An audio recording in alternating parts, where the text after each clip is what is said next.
You have me tonight for about 20 minutes, and then as part of that engaging with our members, we have a long-standing member, Juliette, who is going to take you through some very interesting concepts with 21st century leadership. So together tonight we're the voice. So for anybody who's watching it, we were expecting Professor Simon Robinson to be able to do a little bit for us there, but he's not with us, sadly. So just going on to the IOD. We've been supporting our business leaders for over 112 years. So we know a little bit about supporting leaders. And what's really refreshing from me is that we're looking to the future and we're looking to engage with entrepreneurs. So one of our, this is my only kind of plug for the night, one of our initiatives is the 99 Club. It was launched last December. We have 1,100 nationally entrepreneurs. We also bend the rules for really exciting entrepreneurs. So if you know anybody or if you have a business idea, please drop us a line. We want to hear from you. We recognise that the support we can give you will set the foundations for a really exciting business. It's a perfect gift. I bought one for my friend in London. She had this idea. She had the name, she had pretty much the business case, and I said, look, I'm going to buy this as your Christmas gift, join and make it a reality. She absolutely loved it, and that business is now becoming a reality. Young, we say young, it's up to the age of 40. We also bend the rules a little bit with that, but the business needs to be young too. So we're saying up to about the age of 4 years, round about that. It's £99 for the year. It's subsidised by the IOD by £526. So, you know, it's really just a drop in the ocean, and you'll see one of my slides on the drop in the ocean a little bit later. Okay, so going back to leaders, one of the greatest leaders of all time, Martin Luther King, courage is the power of the mind to overcome fear. So I think that's a nice start to this evening. Going back to the IOD, so looking at what we do as an organisation, we have a vision. So it doesn't matter what size of business. My friend down in London, she had a vision. She has a vision. It's about bringing that vision alive. Ours, to just keep it nice and simple, we're the inspirational champion of business. We have a royal charter, where our royal charter is set to improve professionalism in business, given to us by the Queen 110 years ago. Our mission, now I love our mission because whenever I see the 4 betters, I always think, and for worse. So if I ever do say those vows, I know that I'm going to have the IOD's 4 betters going through my mind. Better director, better directors, better economy, better business, and better services. Okay, in terms of values, they're there. Most companies will have values. Certainly the larger companies will have them. I think if you're a small organisation, look at your own values. And I think whether it's personal or professional, if you ever find that you're on board with other people or a person and you're finding that things just aren't moving in the right way, just take a step back and check your values. Make sure they align, because once you know what your values are, it's not very difficult to make decisions. And that is another, it's not Walt Disney, we're going to come to him later, but that's Roy Disney. Okay, so going on to leaders. So leaders are seen in business and in sports, and probably in other fields too. So you can think of chairman, athletes, captains. I've got champions on my brain. Chairman, I'm a chairman of a charity. The charity is Groundwork, North Yorkshire. The chairman is charged with leading the board. That is pretty much what their duty is. When I reflect and I think back, did I ever see myself as a leader? I probably didn't until I really started to reflect back on this. And actually, the reality is a leader, you can be in the living room, in the home environment, a leader amongst your family. You can be a leader in the classroom. You can be a leader in the field, whether it's a playing field or a sports field, the pitch, and of course, you can be a leader in the boardroom. So it's important just to think about all of those different scenarios you can be in. Okay, so there's my ocean part. So individually, we are one drop, and together we are an ocean. So the greatest leaders. So there's a little bit there on the team. So strong leaders working towards common goals with a clear purpose. They're the successful teams. So I'd just like you to think, I'd like a bit of audience participation here. Think back over all of the legendary leaders who, I want 3 examples of the greatest leaders of this world. So, have you got anybody that springs to mind? Yeah? Mansa Musa.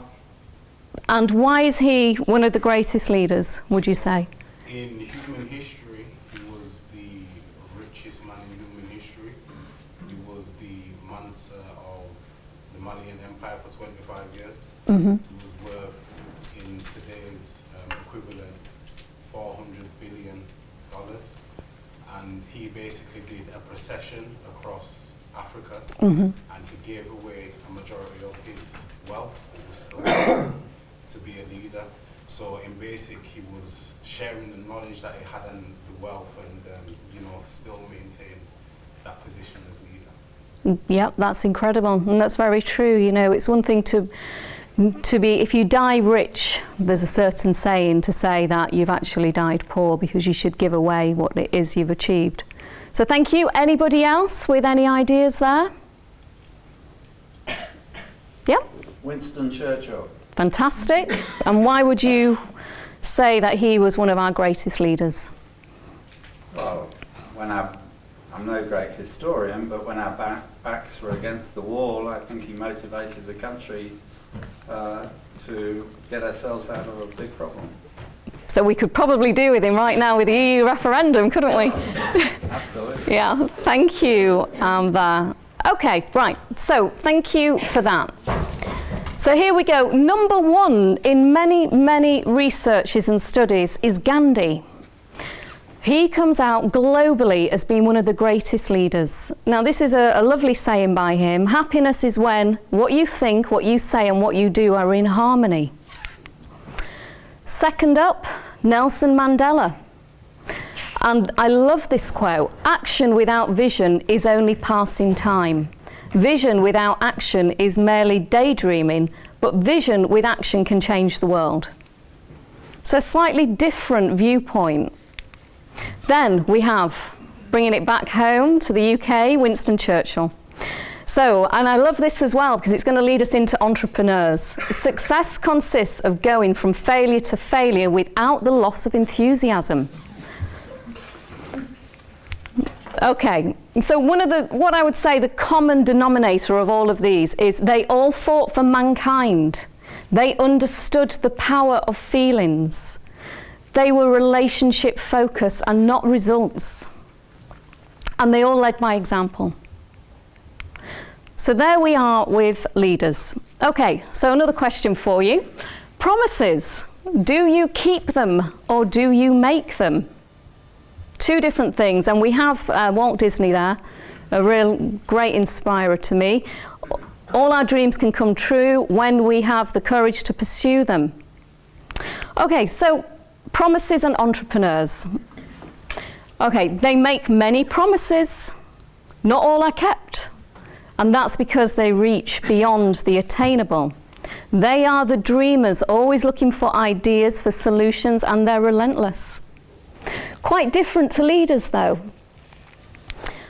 Don't want to put that away. So back out to that audience. Forget you saw that slide. Give me some examples of top entrepreneurs that you can think of that just spring to mind. Brilliant. Dyson? Yeah, okay. And the reasons for that? Start with you first. I suppose Richard Branson's the only entrepreneur that's done a £1 billion business in 5 completely different sectors of the economy. Yeah, very true. Yeah, I love Branson. And Dyson? Because he's a real kind of inventor, being innovative the whole time. Yeah. I'm not sure quite how much of a leader he is in terms of running a big business. He comes across as more of an inventor.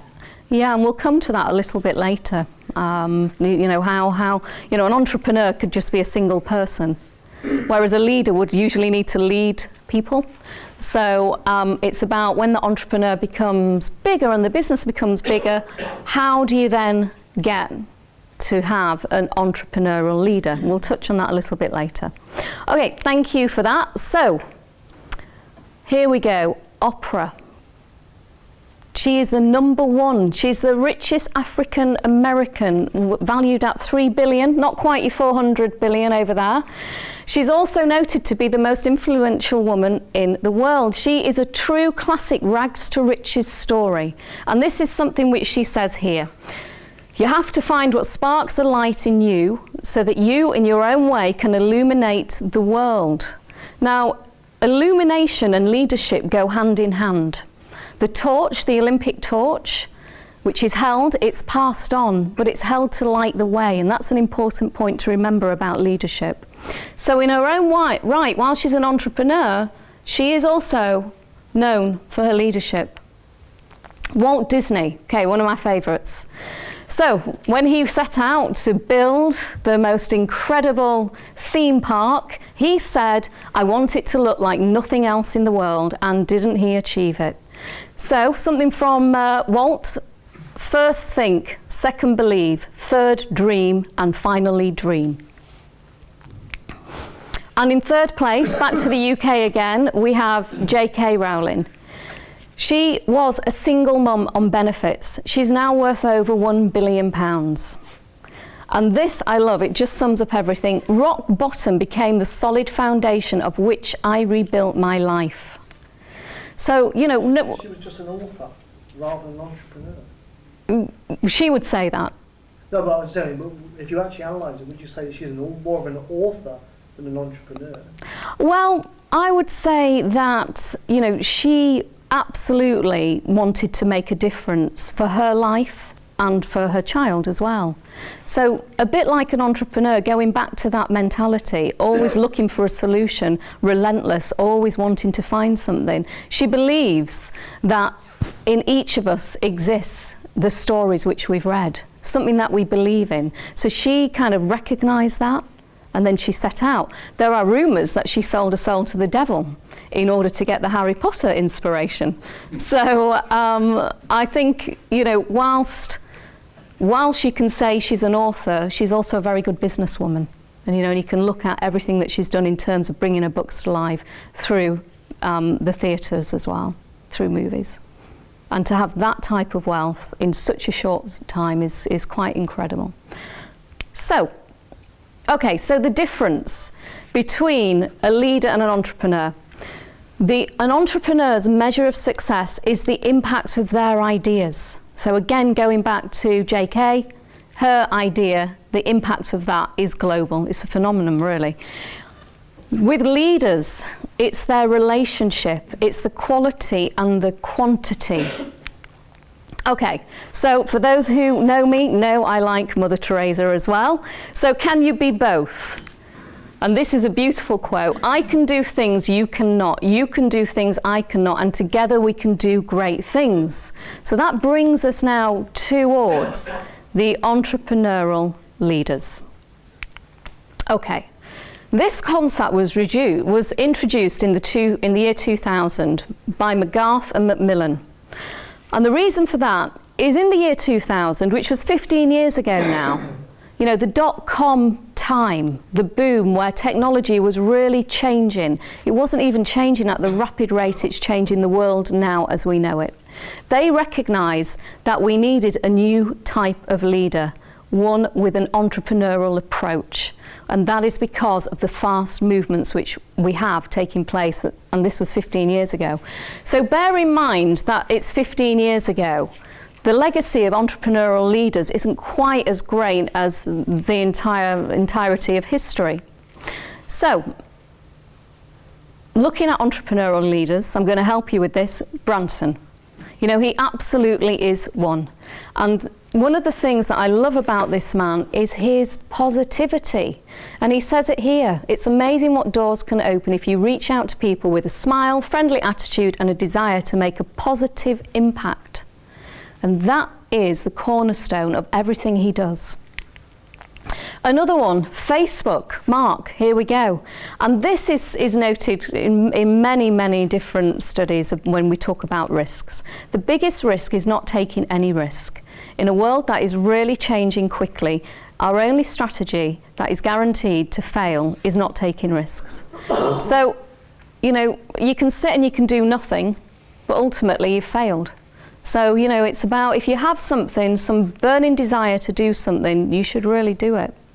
And then the man who absolutely has revolutionised many things of what we do today, in technology particularly. To give you an example, we're launching a membership pilot, the IOD Advance. It is only available on an Apple platform because 60% of our members use Apple. So that just gives you an idea of the power of what it's doing to business leaders, even though it's not the most business easy user platform that there is out there. Okay, so the only way to do great work is to love what you do, and if you haven't found it yet, keep looking, don't settle. I think that says a lot. You know, I remember an old boss saying to me, Natalie, if you love what you do, you'll never work another day.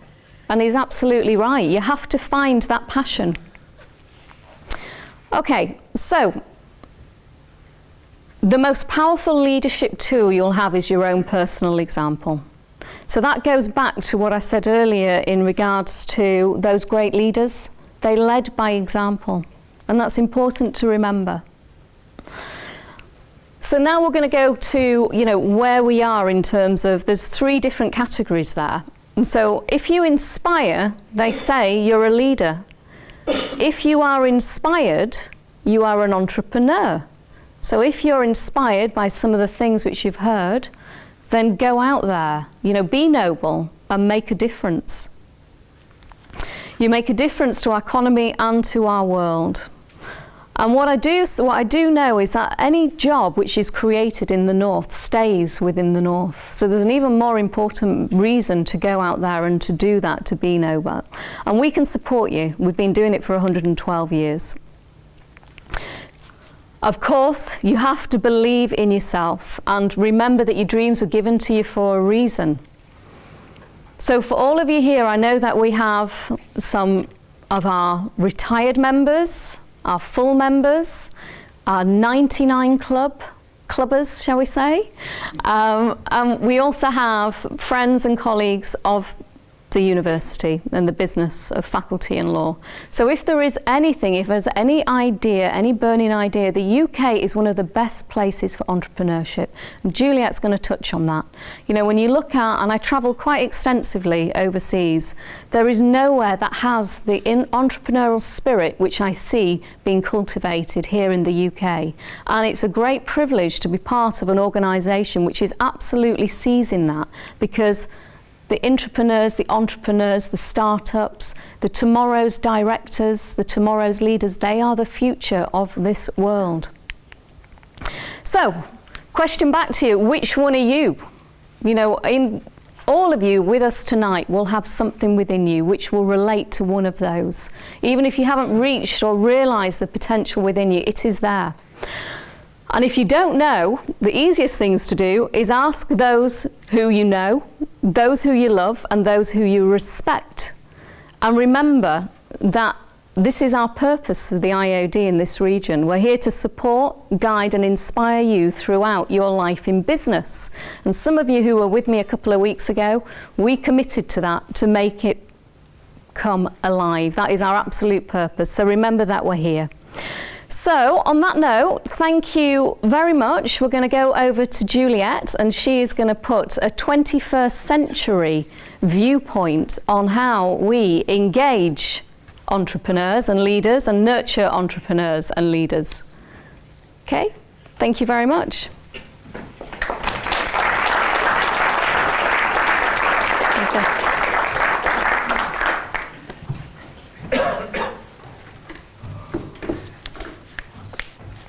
Right. Can you all hear me? That'd be a good start, wouldn't it? Yeah? Great. Thank you very much, Natalie. And thank you very much for inviting me to be here this evening. It's a great honour and a great privilege to be talking to all of you this evening. So thank you very much, and thank you for hosting us, Chris, too. So as Natalie mentioned, I'm going to talk about the practicalities of being an entrepreneur, and more importantly than having that initial idea, how do you sustain how do you sustain a business in today's tough times, such that you are competitive and profitable compared with people who are competing with you. First of all, question to you all, how many of you would regard yourselves as an entrepreneur right now? Or see yourselves as being an entrepreneur in the future? Just a handful of people. And what about intrapreneur? Natalie mentioned the definition of intrapreneur as the people who are thinking of the ideas that help organisations to continue to sustain their forward approach to moving things. Just a few people? And I presume the rest of you are interested in working with entrepreneurs or just interested in the world of business in general? Okay, excellent. Well, I hope you'll all find this useful in different kinds of ways, but I think particularly those of you who regard yourselves as entrepreneurs now or want to be entrepreneurs in the future, I think you'll find this particularly useful. And the idea behind the presentation this evening is to talk to you about some of the business case for leading in particular ways, but also to leave you with some practical thoughts about ways in which you might adapt your leadership behaviour or do more of the good stuff that you're already doing. So I'm an organisation psychologist by background, and I run a company called Real World Group. And what we do is we conduct research all over the world looking at leadership and how do organisations increase profitability and performance so that they outperform other organisations, but critically, not just that, but in ways that sustain and increase the motivation and well-being of the people that work within the organisations. So in other words, they don't crash and burn after a period of high performance.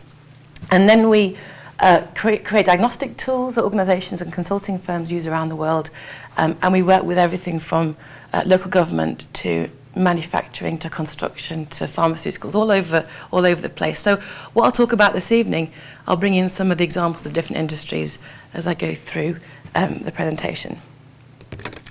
Okay, so to start with, I'm going to talk about the context a little bit. And I would argue that starting a business is the easy bit. And I've started 2 in my time in quite diverse industries. So currently I run Real World Group, which started 16 years ago and is a leadership consulting research firm. I also started with a partner a wooden flooring company, which specialises in high-end installation and resales of wooden flooring. So I've got a bit of experience of those quite extreme ends of the spectrum. So I'd argue that starting the business is the easy bit. What's more difficult is sustaining that. Now, we know that most new businesses start as a result of their people seeing a gap in the marketplace, either locally or nationally. They've seen an idea somewhere else in the world and they want to bring it to their local environment, whether that is regionally or nationally. Or they have an innovative idea, whether it's a product or a service line, and they bring that to the market. Or they might have a disruptive innovation that they have spotted. So people being overserved in part of in a different marketplace, and they want to bring that to the market. And they'll use all different kinds of strategic approaches to ensure that they have competitive advantage to begin with. So for example, if you take EasyJet, if you look at the way that's structured compared to British Airways, it's incredibly different because of different models that they're operating on. EasyJet being disruptive, British Airways being more traditional. But whether you're bringing a new business to market because there's a gap locally, or whether you've got a great new innovation, or whether even you're bringing a disruptive innovation to market, you'll always get me toos. And that means those other organisations that are either copying or doing something very similar to what you're doing, that unfortunately your customers are going to migrate to, because they either think that that's a bit slicker, or it's a bit cheaper, or it's a bit easier to access. There'll be myriad reasons why you might lose your customers to the Me Toos. Have you heard the phrase Me Too before when you talked about strategy? Yeah. So the Me Toos grow, sometimes rapidly, sometimes more slowly, and people who aren't necessarily the most effective organisations can last longer, in spite of the Me Toos that will come, because they haven't come as quickly as they have for other industries. But at the end of the day, every organisation will have the Me Toos they have to compete with. So they have to work out, how do we, in a world of Me Too, sustain our competitive advantage to survive? Now, do you know what the average lifespan of an organisation is in the world? I mean, some organisations last, 800 years, right? And some last 5 minutes. But do you know what the average is? Anyone like to have a guess about that? 3.5 years. 3.5 years. Well, you might be surprised that the latest research suggests that actually the average lifespan is somewhere between 10 and 12 years. And some people argue, if you're looking at enormous analyses of data of businesses across the world, it's somewhere like 12 and a half years. So if any of you have been running a business for 10 or 12 years or are thinking you were doing brilliantly, then I'm afraid you're just a bit average. And those of you who haven't quite run for 10 or 12 years, you're nearly average, so keep going. I was really shocked at that because I thought, I thought we were doing brilliant at 16, not now, I'm just about average. But the other thing is, of course, we can run businesses that we're passionate about and we love it, but it's not profitable. And why did we start working for ourselves in the first place? It wasn't just to give us, typically, it wasn't just to give ourselves more freedom in life, it was also to be more comfortable, to have to work less hours. But often we find that we end up working much more hours than we did when we were a full-time employee. That resonate with anyone around here? So how do we need to think very carefully about not just making sure our businesses survive and thrive, but they also remain or become profitable. And this is in the context of today's world, which lots of authors are arguing is VUCA. Have you heard the phrase VUCA before? It'd be worth Googling some. My chair over there is nodding her head. She's heard of VUCA. VUCA is another bit of bad news for people who want to start or sustain a business. What do we know about the world today? The world today is much more volatile than it ever was. And that's not just internationally, but it's also nationally and locally. Things are much more up and down than they ever were. The world is much more uncertain than it ever was. We don't know when the next crisis or opportunity is going to come around the corner. The world is much more complex than it ever was before. Organizations are way more complex. Natalie was talking about technological advances that are happening all the time. That's increasing complexity enormously in organizations. And then all of these things mean that the world is much more ambiguous than it ever was. So leaders and employees at every level have to be able to make decisions, sometimes quite tough ones with, high risks, without all the information that they would like to have, because the world is ambiguous. We have to get used to that, because the VUCA world isn't going to change. It's going to continue to be VUCA, if not get more VUCA, if that's possible. And does this resonate with you in terms of your experience of leading or working with organizations? Okay, I'm going to assume that was a yes, and not Yes. Thank you, everybody. Thank you. I'll pay you later, that was fine. So, what does that mean then for leaders? What it means is that unfortunately, the bad news is that leadership is much more complex, much more demanding than it ever was before. And by the way, for those of you who are interested enough to take notes, and I notice there are some people here doing that, feel free to have my slides afterwards. We've also written quite a lot of book chapters and articles that will explain this in more detail if you're interested. So leadership's much more complex and sophisticated than it was before.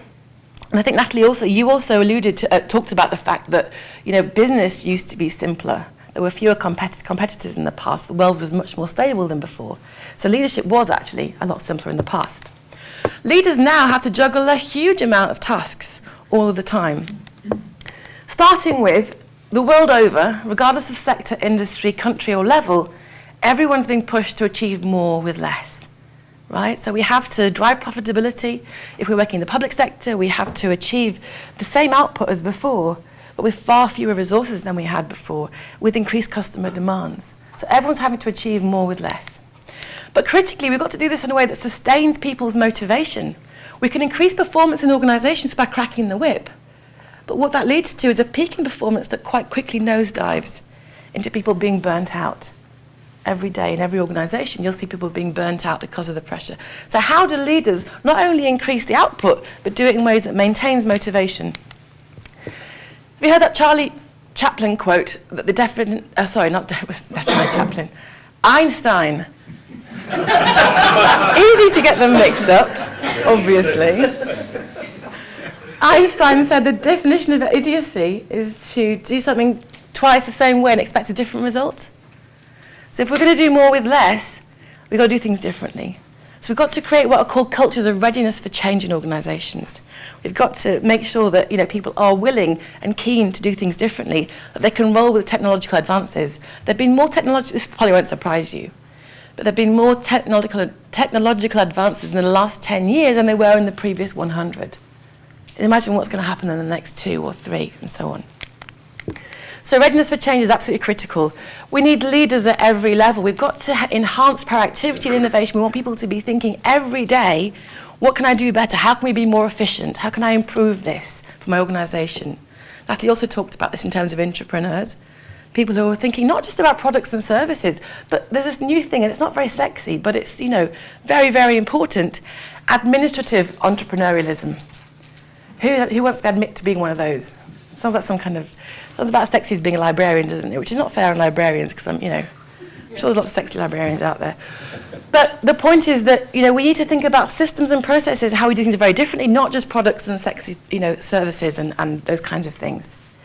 So leaders have got to encourage that. They've also got to promote collaboration. We've got to be more efficient. We've got to collaborate more, not just across boundaries where the world's much more interconnected, but also within organisations, across teams, departments, and so on. And finally, we've got to attract and retain customers in an increasing world of the Me Too's. So what does that mean then? In short, the most successful leaders are those who cultivate entrepreneurs and intrapreneurs around them. They encourage people to lead at every level. They create the conditions that enable people to maximise their potential, that encourage them to give their hearts and minds to want to make contributions and to want to take them forward in new ways of doing things.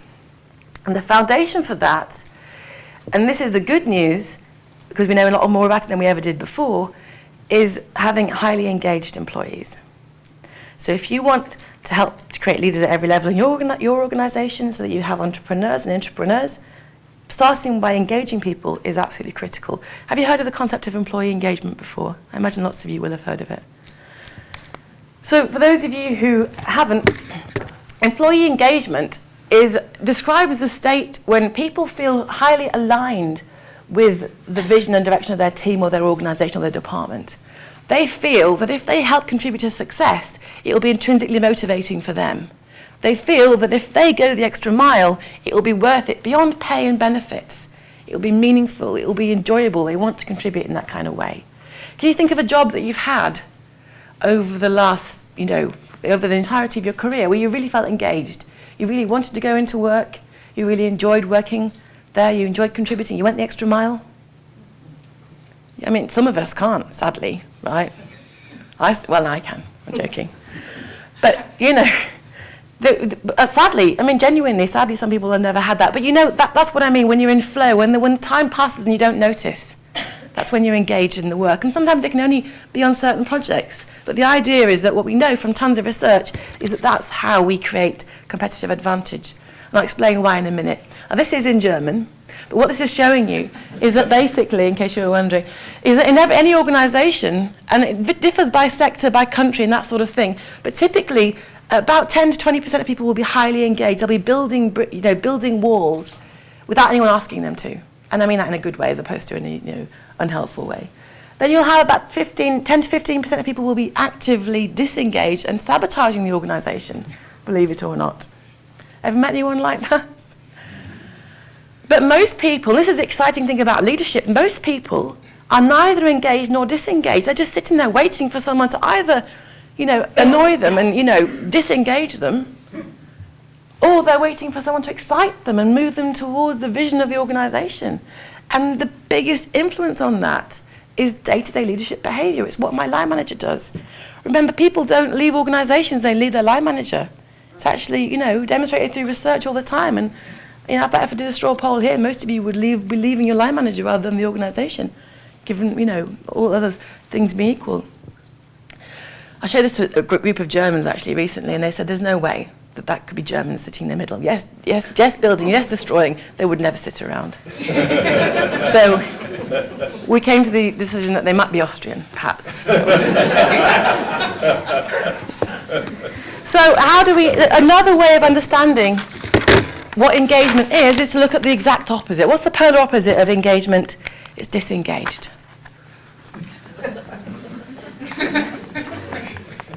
Now, I did show this to a construction firm and they said to me, well, it might be a health and safety issue. They were doing their best, but they weren't allowed to move that log. The research behind the value of employee engagement to the UK PLC, so public and private sector, is enormous and growing. I'm on the steering group of an organisation, not company, government-sponsored organisation called Engage for Success. strongly advise you to look up Engage for Success. It's been going around since 2008. And amassing evidence from all the major companies in the UK and loads of public sector, larger employers, looking at actual bottom line impact. And there is tons of it. Engaged employees have more satisfied customers because they go the extra mile and they think for themselves. They're safer, they're able to retain the good people, they're more proactive, they're more innovative, and so on. And it works because of the impact engagement has on people. Engagement and burnout, according to Christina Maslach, who's one of the experts in the field, are at opposite ends of the continuum. So the more engaged you are, the less likely you are to be burnt out. And we know that people like, there's a fantastic Indian billionaire called Vineet Nair. Anyone heard of Vineet Nair? So Vineet Nair took a company called HCL Technologies from multi-millions, which, I would think would be pretty good, but he made it into multi-billions because multi-million just wasn't good enough. So it went from a multi-million internet company to a multi-billion pound technology company. And what Vineet Nair says is there's two simple philosophies to his leadership. One was about transparency and having the humility to get feedback from your employees as a leader as to what you could do better and what you could do differently. But the other thing was engaging employees so that they can't wait to get out of bed to come and serve the customers. And he wrote a book about his philosophy, which he called Employee First, Customer Second. It's a fantastic book, and it sort of says, Vineet Nair says, it's not that we exist as a charity to employ people, but if we don't take care of our employees, there'll be a mismatch between that and how they treat our customers. And, his numbers speak for themselves. He's got a website, it's worth looking at. So, how are we doing for time? I need to keep moving. So, then, if we think about, leadership again, and the things that Vineet Nair did, you might be or might not be surprised to hear that then what this leads on to is understanding the major threats to competitive advantage. If we understand that leaders have the biggest impact on engaging or disengaging, are absence of leadership. So people being just managers, of course we call them leaders all the time, but when we really look at their behaviour, they're not leading. Like the slide that Natalie showed about, leaders are the ones that have a vision, that have, pull people with them as opposed to, pushing them because they're resources, they're things to be handled, not to be worked with and nurtured and so on and so forth. And the other thing is visionary, charismatic leadership is a huge threat to success. How many of you are visionary or charismatic, would you say, in this room? Yeah. And that, by the way, is okay, as long as you can back it up with being highly competent. The problem is we get blindsided by visionary, charismatic people all the time. All the time. Do you know, when people studied, a group of psychologists called Tozer et al. Studied, because in the 1990s, the big models of leadership were visionary, charismatic. If you're visionary and you're charismatic, then you will lead this corporation into success. When we look at these people now, actually, that were studied, they're not there anymore. But what was I saying about? Oh yes, being visionary, charismatic. Sorry, I'm going to talk about this in a minute, about when you're under pressure and your brain empties. So they thought that being visionary charismatic was really critical. But actually, Tozer et al. Did a meta-analysis of studies and said, actually, does charisma and being visionary correlate with performance? And when they looked at organisational measures of performance and being visionary and charismatic, guess what was the one thing that correlated with charismatic and being visionary? It was the size of a person's pay packet. The remuneration package was bigger, the more charismatic and visionary, but there was zero correlation with performance of the organisation or the team. Because these people are often busy being a visionary, and sorry, I'm not talking about these two people in the audience. I'm sure you are highly competent too. But the problem is we have this halo effect where we, even trained assessors will pick the charismatic person over the less charismatic person, even when the less charismatic person has performed better in tests, because there's just something about them. I know they weren't good at that thing that we set them. They weren't good at chairing a meeting, but they weren't good at project planning. But the way they chaired that meeting, I was really convinced. We do that as trained assessors. We're sort of blindsided by it. These people often forget that it's not just about them. It's not the me show, and they forget that with every pair of hands, you get a brain for free. They think they're the brain. They think they're the only one. They don't always. They often think they're the only brain that's needed around here. So I want to talk a little bit about neuroscience of performance. What we know when we study brains now compared to 5,000 years ago is that they actually change very little over time. The actual structure of the brain that we have now, the way it works compared with prehistoric man or woman, is very similar. What has changed is that the area of our brain called the prefrontal cortex that allows us to reflect and consider, so in other words, that gives us a choice and it gives us an alternative to fight or flight or freeze, that bit that allows us to think, well, actually, between this action and my reaction, I've got a choice here. I could start thinking, perhaps I might, take this action. That's much larger than it ever was before. However, we still have 5 times the neural network that looks out for danger rather than seeks rewards. So we're always looking for threats. And would you believe it? 5 times a second we scan for threats in our environment. 5 times a second. So really, this lecture theatre or your workplace is no different than being on the open prairie. The threats are different. They're interpersonal, they're status, they're completely different. But they still exist. Hopefully there won't be any leopards or cougars running in now to attack us. But, well, it might be some cougars, because cougars got a new definition now, hasn't it? So 5 times a second we scan for threats, right? We still have the same fight or flight or freeze reflex. And what happens when we feel under threat, like what happened to me earlier on, I couldn't remember what I was going to say.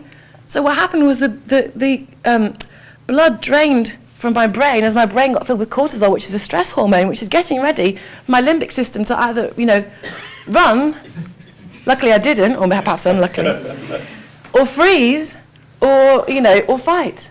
So we have the same reaction we did before, and the more that happens to you, it's like a vicious circle. The more stressed you are, the more cortisol floods your brain, the more your brain capacity shuts down. So we need to try to address this in organisations because it results in people resisting change, being disruptive in their behaviour, being more aggressive because they're fighting, or they're removing themselves, not being helpful, and all over it's about reduced performance. Now, sadly, many leaders create, because of an absence of information, or because of the way they work with people, they create more of a tendency to look at threats in the workplace than they do the rewards. And I'll tell you why in a minute. So David Rock came up with this fantastic study of neuroscience and the key drivers of human performance. How do you get people to move with you?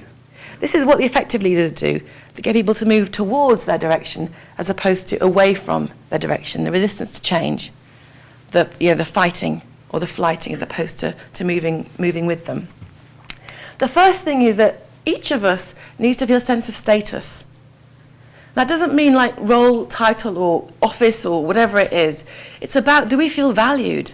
Do people ask us our opinion? Do we think that people actually care what it is that we are contributing to the organisation? Do we have a sense of status? The second one is certainty. Because we're always scanning for threats, you know what happens, don't you, when you, for example, you're on a train, and the train is, there's inexplicably delayed.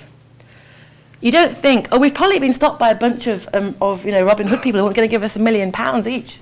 They've stopped on the line or whatever. You're always thinking, what's the worst case scenario? Well, this might go on forever. The absence of information allows us, what we do is we start making up stories in our brains as to what's going on when we don't have the information. So we need to give people information even when there isn't a decision or there isn't information available. I haven't explained that very well at all, have I? Let me start again. Can we cut this bit from the video? So I can look flawless, because I've been flawless so far. So what I mean about that is, in the absence of information, we don't go, this is probably good news that's going to happen to us, this new change that there's been this rumour about change, probably going to be great news, probably going to be great for me, probably going to be great for my team. Yeah, we don't think like that, do we? We think, oh my God, what's going to happen? I'm really worried about it. And then the rumours start, because in the absence of information, we try to make patterns, we try to predict what's going to happen. So as leaders, we need to provide certainty. We need to, even when a decision hasn't been made, tell people that, so they don't start making up stories that are worse than the actual reality of what might happen. Autonomy. Each of us wants to control our world to some degree. So to what extent can we give people autonomy as a leader? That helps them to use their brains to get more meaning, to feel more valued. Relatedness. There is no substitute, unfortunately, for face-to-face communication. Sometimes it's not possible. Remote teams, virtual teams are much more popular the world over than they ever were. But how many times do you work with people who can't even be bothered to pick up the phone? They'll send you an email. They can't be bothered to pick up, if they pick up the phone, they can't be bothered to Skype you. And they certainly can't be bothered to leave their office and come down 2 floors to talk to you face to face. I mean, geez, that would be like climbing Everest. So, people often talk about leadership is a contact sport, not a virtual reality. And far too often we treat it as something that we can do remotely, but we need to try to create the relatedness of us as leaders with our team, but also with our team with each other. And the final thing is fairness. People need to feel a sense of fairness. We know since we're children whether things are fair or not, and that has an impact on how we behave as a result. So when things aren't fair, and they won't always be fair, that's one of the things about life. But try to explain to people why things can't happen a certain way, why someone seems to be favoured over somebody else. What are the ways in which you can decrease people's sense of unfairness, even if you can't make things completely fair? So in short, effective leaders focus on two things. They don't just focus on being competent. They don't just focus on their skill, their innovation, their vision, all those things that are about them, what we often call human capital. They also focus on how they enact their competency, how they enact their skill. And this applies even from, governance perspective. We did some work with the Australian Institute of Company Directors, which I guess is the equivalent of the IOD. And what they asked us to do, they created a governance tool for board directors in Australia, for FSX companies, Australian Stock Exchange companies. And it was fantastic in terms of governance. What they wanted us to do was they wanted us to use our research to say, well, actually, how do we make sure that these people are actually rock solid in the non-executive jobs? Because, for example, those non-executives who don't think it's important for them to have contact with the organisation, with people on the ground at the front line, all the way through the organisation, they're not going to have the right kind of information to make quality decisions, because what they think is happening in the organisation, they're hearing secondhand. Yeah? So walking around talking and listening is critical for non-executives. As an example, they often don't do that. We also know that every organisation wants people to innovate. We want people to take risks and do things differently. But the biggest inhibitor to taking risks and being innovative, and this filters through very quickly in an organisation, is how do people get treated when it doesn't quite work out? Yeah? It's like, do your board of directors act like a firing squad that ask, that shoot first and ask questions later, if they ask questions at all? Yeah? Or do they actually look to, most people don't come to work to screw things up on purpose, but the way we treat them, you might as well, you'll be forgiven for thinking that that's what we believe. Do we think about the intent behind what didn't work perfectly? So what happens in organisations, because we're not so hot on recognising how important the behavioural stuff is, we just end up with highly competent people who can be a real nightmare to work with. Highly effective in their particular role, but they don't create the status, the certainty, the relatedness, the fairness, all those things for us. They don't excite us, in our brain. They don't switch us on. They don't engage us, and they can have the exact opposite effect, can't they? But what happens all the time in every industry? Who gets promoted? The most effective surgeon, the most effective teacher, the most effective architect, the best salesperson. Organisations don't realise that is not enough to be a leader. And leadership is something else. It's how they enact their competency that makes them effective. But you don't want B either. You don't want highly engaging, not competent. Right? Or equally frustrating and a complete nightmare. And I bet you've worked with people like that too, right? Just as frustrating. They're lovely, they really value you. You get a nice chat in the morning, but you're like, oh my God, I'm going to kill this person. So what we need to do is we need to help people to move from competent to competent and engaging too. The research we've been doing over the last 15 years has been looking at what are the day-to-day behaviours that leaders do that makes them not just competent but also engaging.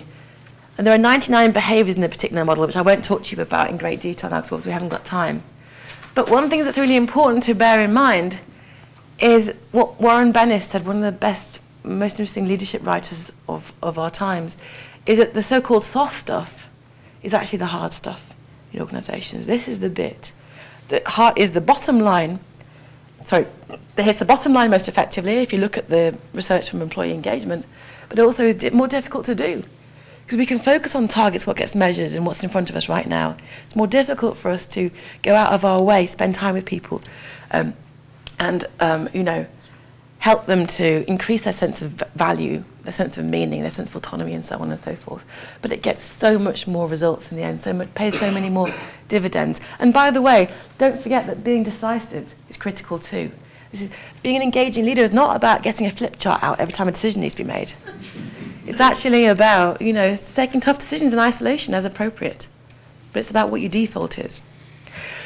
So I'm going to stop in a second and take questions. If you want to have the slides, you're absolutely welcome. And I've left some questions for you to think about. These are 3 of the most powerful predictors of engagement and performance in our engaging leadership model, which I should have explained was developed specifically in the UK public and private sector, 6,500 people initially, and has now been expanded to tens of thousands of people around the world, and we publish about it all the time. But we know from analysing the data that these are 3 of the most important dimensions in terms of increasing performance and engagement.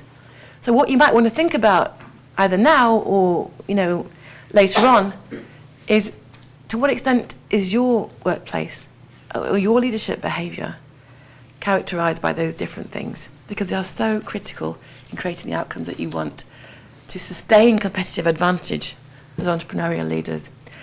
And I'd suggest that you also might want to ask for some feedback, because a final thought to leave you with is a fabulous quote by Mark Twain. It ain't what you don't know that gets you into trouble, it's what you know for sure that just isn't so.